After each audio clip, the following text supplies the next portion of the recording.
नमस्कार।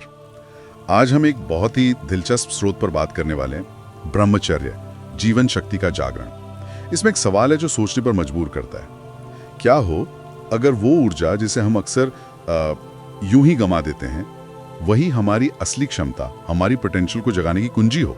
तो आज का हमारा मकसद है इस स्रोत के मूल विचार को पकड़ना। ये कि ब्रह्मचर्य का जो प्राचीन मार्ग है वो सिर्फ अविवाहित रहना या कह लीजिए शारीरिक संयम तक ही सीमित नहीं है। हाँ बिल्कुल, ये उससे कहीं आगे की बात है। ये असल में अपनी जीवन शक्ति पर एक तरह का सचेत नियंत्रण पाने के बारे में है। सचेत नियंत्रण, ये शब्द बड़ा महत्वपूर्ण लगता है।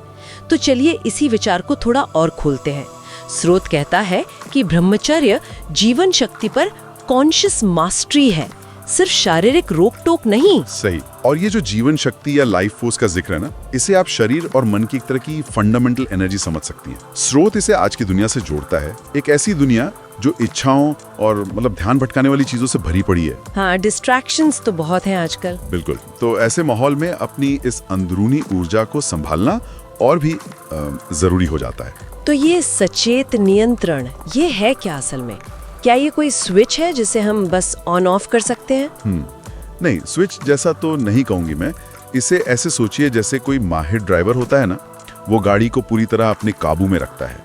उसे कहाँ मोड़ना है, कब रफ्तार कम करनी है, कब बढ़ानी है, सब उसके कंट्रोल में होता है। अच्छा। वैसे ही सचेत नियंत्रण का मतलब है अपनी अंदरूनी ऊर्जा के बहाव को, उसके फ्लो को समझना और फिर उसे जानबूझकर अपनी मर्जी से दिशा देना।